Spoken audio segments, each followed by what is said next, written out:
Passons maintenant à Instagram, le réseau préféré des jeunes et des people. Donc c'est un outil assez simple et surtout très visuel. Tout est basé donc sur la photo.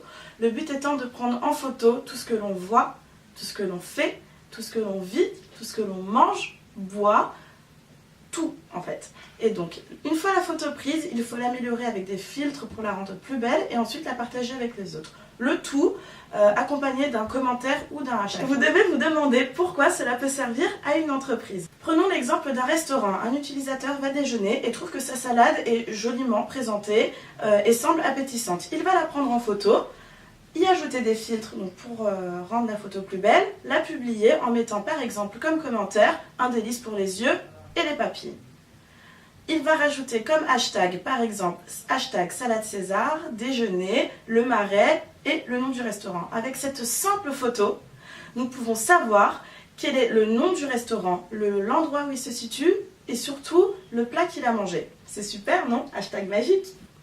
Bien sûr, une entreprise peut créer un compte Instagram donc pour créer une communauté autour d'elle et partager donc ses coups de cœur liés à son activité ou non. Par exemple, un tiers des inscrits sont abonnés à une page commerciale et 58% des utilisateurs ont eu envie d'acheter un produit suite à la publication d'un ami. Ce qui veut dire que l'influence est assez importante sur Instagram. On notera, un tiers des inscrits sont abonnés à une page commerciale et 58% des utilisateurs ont eu envie d'acheter un produit à la suite de la publication d'un ami. Soit autant de personnes qui peuvent être intéressées par vos publications. Du coup, prenez en photo et publiez sur Instagram. YouTube donc, est une plateforme d'échange et de partage de vidéos professionnelles ou amateurs. Donc c'est un très bon outil pour se faire connaître par exemple pour les chanteurs, les humoristes ou les blogueurs. YouTube est également utilisé pour les tutoriels. Ce sont des vidéos explicatives, un peu comme un manuel d'utilisation. Attention, vous ne devez en aucun cas créer une chaîne YouTube si vous n'avez pas assez de contenu pour l'alimenter. C'est très important. En revanche, vous pouvez avoir un compte personnel YouTube afin de pouvoir héberger vos vidéos. C'est-à-dire transférer des vidéos qui sont sur votre ordinateur sur YouTube par le biais d'un lien et ensuite vous pouvez la diffuser sur votre site internet, sur votre page Facebook, sur Twitter, Instagram, etc.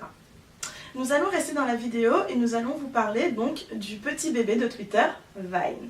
Vine donc, est un phénomène très à la mode en ce moment. Il est beaucoup développé aux États-Unis mais pas beaucoup en France, mais il reste quand même très important. Donc c'est une application mobile qui permet de réaliser des mini-vidéos de 6 secondes. Ces vidéos sont généralement accompagnées d'un commentaire ou d'un hashtag. C'est un peu un mélange donc, entre Twitter donc avec le contenu limité, YouTube parce que c'est une vidéo et Instagram parce que vous pouvez faire des montages.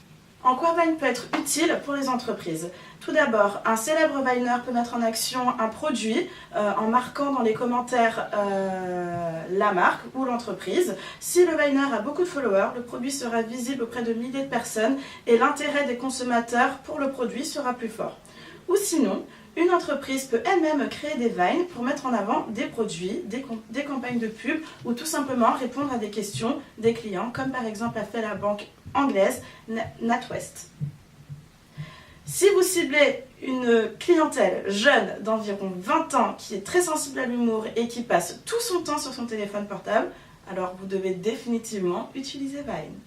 Je vous remercie de m'avoir suivi donc pour cette première partie du webinaire. Je vous laisse dans les mains de Raphaël que vous retrouverez quelques jours pour le contenu de vos messages. À bientôt! Bye.